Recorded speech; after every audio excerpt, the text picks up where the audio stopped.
Buenos días. Hoy vamos a ver dos apartados que tenéis en los apuntes de César Tejedor Campomanes, el apartado 2.4, la dialéctica, y el apartado 2.5, el materialismo.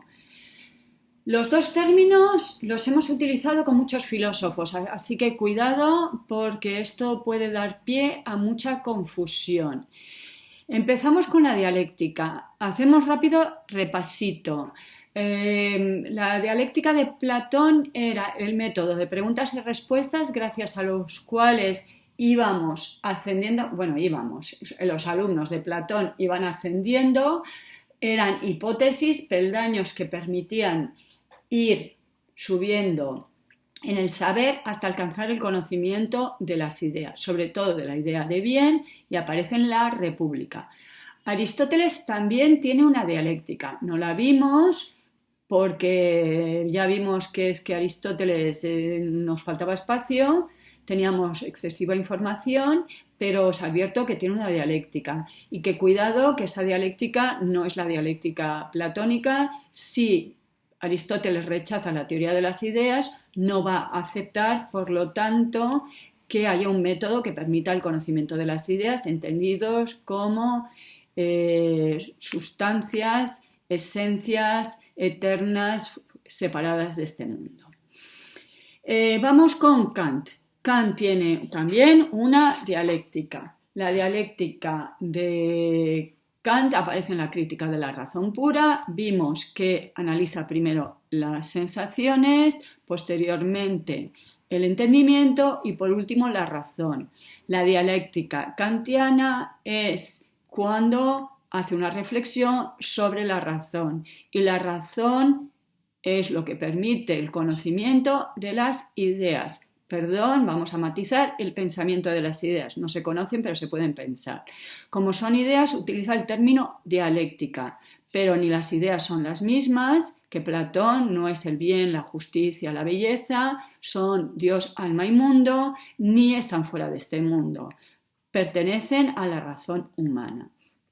En los apuntes de César Tejedor Campomanes, punto 2.4, empieza diciendo que Marx presenta su dialéctica como una inversión de la dialéctica hegeliana, lo que quiere decir que Marx va a aceptar la dialéctica de Hegel, ¿de acuerdo?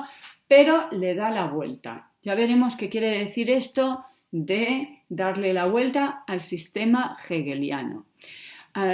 En el vídeo anterior vimos un poquito qué es esto de la dialéctica. Hoy vamos a ver un poquito más. Empezamos con la dialéctica del amo y el esclavo y os expliqué que hay relaciones dialécticas. El amo requiere de los esclavos, el profesor requiere de los alumnos, el médico requiere de los enfermos, el padre requiere de los hijos. Si un padre no tiene hijos, no es padre.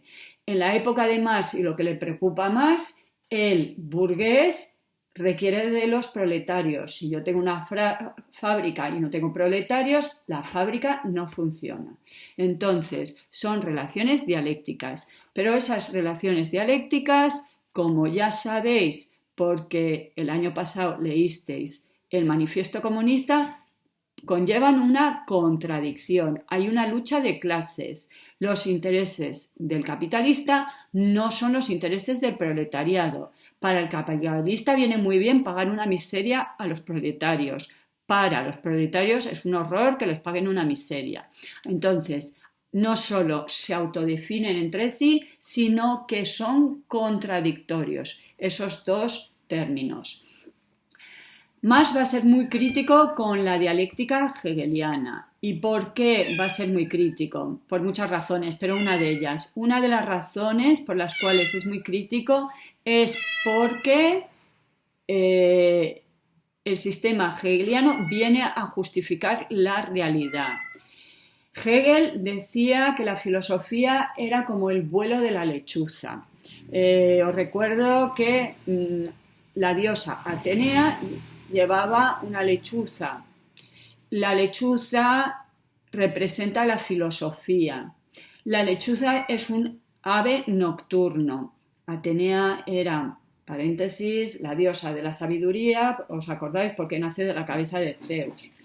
y además también a la patrona de Atenas, y la filosofía, bueno, pues ya sabéis, tuvo su máximo esplendor justamente en el siglo V en Atenas. Vale, pues el vuelo de la lechuza. Algunos dicen que es un búho, se discute, búho, lechuza, da igual, vale, ave nocturna, va por la noche. ¿Qué quería decir Hegel con esa metáfora? Que la filosofía viene a explicar lo que ya ha pasado. ¿Qué dirá más? ¿Cómo que viene a justificar o a explicar lo que ya... Porque explicar es una forma de justificar lo que ha pasado. Si la realidad es horripilante, yo no vengo a justificar, vengo a transformar. Ya sabemos que Marx era un revolucionario. Hegel pensaba que su filosofía era el culmen, que había sido todo un desarrollo. Desde que nació con Tales de Mileto hasta él, todo había sido una preparación para que él hiciera ese magnífico sistema idealista, y que toda la historia de la humanidad había sido todo un proceso doloroso, horrible, con miles de luchas y problemas y con mucho sufrimiento para alcanzar lo que era una maravilla, el Estado prusiano. Ya sabemos que para Marx el Estado prusiano es horroroso. Él piensa en la situación del proletariado que está alienado, ya vimos en el vídeo anterior, por lo tanto no quiero justificar. Bien, en los apuntes de César Tejedor Campomanes tenéis dos explicaciones de la dialéctica. Lo llama dialéctica del movimiento y dialéctico de la reciprocidad.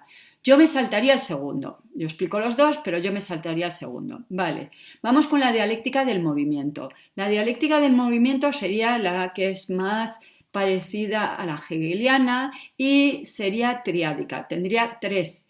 La simplificación es tesis, antítesis, síntesis. Vale. Con ejemplos a lo mejor esto se entiende mejor. Antes he hablado de la historia de la filosofía. Bueno, pues Hegel es el culmen de la historia de la filosofía. Pero, ¿cómo ha sido la historia de la filosofía? Pues ya lo sabemos porque estamos en la tercera evaluación. Viene un filósofo, una corriente, expone una teoría e inmediatamente vienen, o un siglo más tarde, una reacción, ¿no? Ante las teorías tan abstractas de Parménides, nos encontramos los sofistas que van a decir la filosofía tiene que tratar de la ética y de la política. Ante la decadencia de la escolástica viene la reacción que será Descartes de voy a fundar la filosofía a partir de un nuevo principio. Entonces, los filósofos crean teorías que tienen sus reacciones. Pero no es solo tesis, antítesis, sino también síntesis. El ejemplo, yo creo, más claro es la teoría de Kant. La teoría de Kant viene a ser una síntesis del racionalismo para alcanzar el verdadero conocimiento. Lo importante es la razón, y por el otro lado el empirismo. Lo importante para alcanzar el verdadero conocimiento es la experiencia. Kant acepta ciertos aspectos del racionalismo y empirismo y resuelve lo que había sido un conflicto durante un siglo, durante el siglo XVII, dado que Kant es posterior, es del siglo XVIII. Bien, un ejemplo de la filosofía, pero recuerdo que el sistema hegeliano es descomunal, pretende explicarlo todo. Lo real es racional, lo racional es real. Todo se puede explicar, todo entra dentro del sistema de Hegel. Bueno, es impresionante, ¿no? Vamos a explicarlo todo. Entonces vamos a explicar la historia. Según Hegel, no solo la filosofía es dialéctica, tesis, antítesis, síntesis, sino todos los aspectos de la realidad, la historia de la ciencia, la historia del arte y la propia historia. Bueno, pongamos un ejemplito. Revolución Francesa, ideales, igualdad. ¿Y en qué? ¿Cómo acaba? En el terror de Robespierre. ¿Cuál sería la síntesis? Napoleón. La síntesis sería Napoleón, que bien que defiende los ideales de la revolución, la libertad, no cae en el terror. Vale, a lo mejor no nos convence que Napoleón sea la síntesis de la revolución y el terror de Robespierre, pero para que veamos cómo puedo aplicar este sistema de tres, tesis, antítesis, síntesis, a cualquier aspecto. acuerdo? Bien, como veis, el motor es la contradicción. Están escindidos y eso da el salto adelante. Por eso Marx dirá que el comunismo es inevitable. Esa lucha de clases entre capitalistas y proletariados llevará inevitablemente al comunismo. Ya hemos visto que Marx en su vida pensaba que el sistema capitalista se iba a hundir y que de ahí iba a aparecer el comunismo. En su vida no. Aparece el comunismo y a lo mejor podemos discutir si el comunismo que aparece es realmente el comunismo que dice Marx, pero bueno, pero vemos como algo inevitable debido a esas contradicciones, ese estado de luchas que llevan a que necesariamente llegamos a la síntesis. La dialéctica de la reciprocidad lo va a emplear más posteriormente en sus escritos de economía. Como no estamos en economía, nos lo podemos saltar, pero yo lo explico. Tendría carácter dual, ya no sería 3, no sería carácter triádico, sería dual. ¿Qué está diciendo? Que los términos se autodefinen entre sí. Eso ya lo hemos visto con el ejemplo que dábamos del ser humano. Yo no soy yo al margen de la sociedad. Yo soy porque soy madre de, hijo de, padre de, trabajador de una empresa, jefe de no sé quién. Es el resto que me definen a mí. A mí me contratan, a mí me despiden, a mí me suben el sueldo, a mí me valoran, a mí me desprecian. Por lo tanto, lo que me define es lo otro. No hay categorías al margen. Es una crítica a los economistas que pensaban que había leyes eternas y que esas leyes eternas pues eran inamovibles y los conceptos no se influían unos a otros.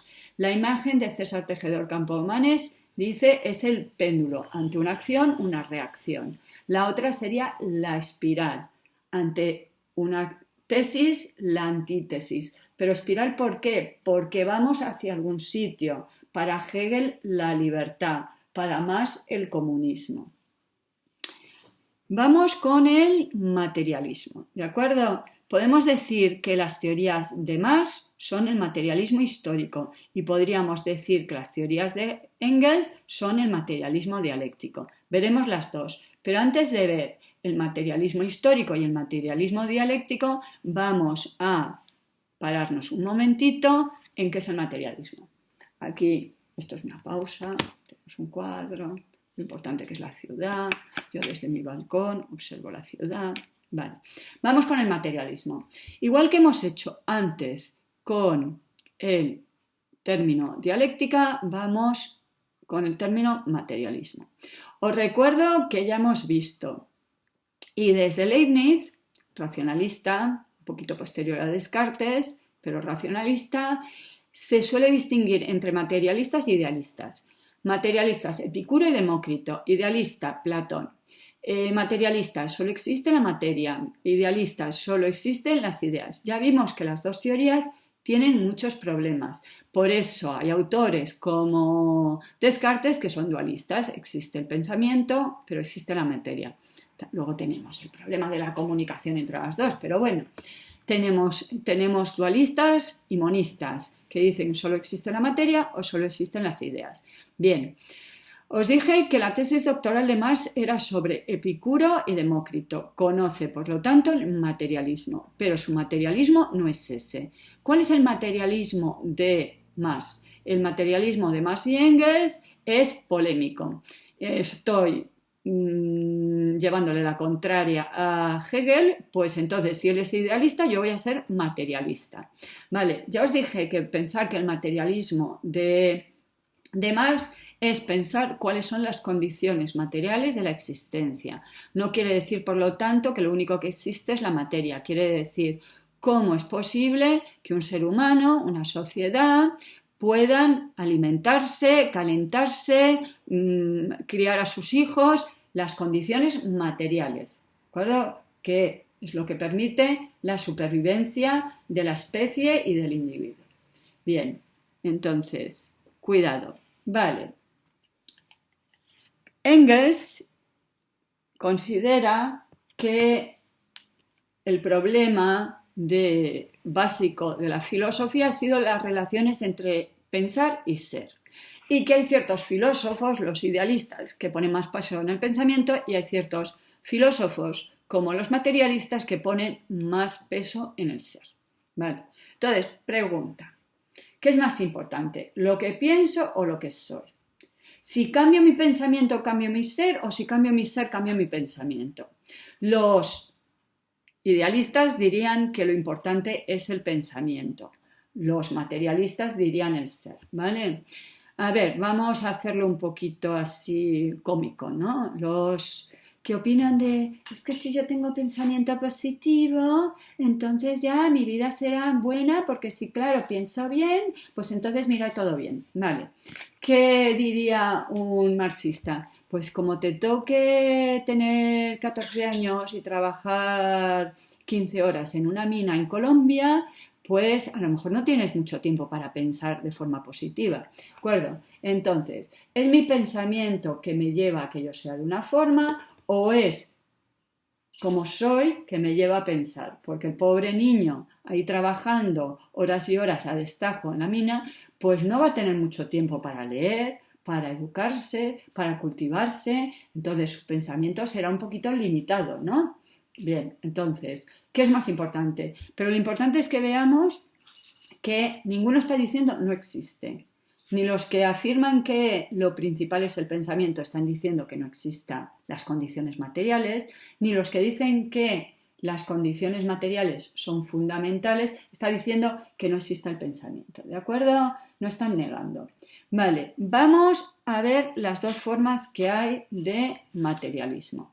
Como veis en los apuntes se habla de un materialismo cosmológico y un materialismo histórico, ¿de acuerdo? Entonces, empezamos con el primero.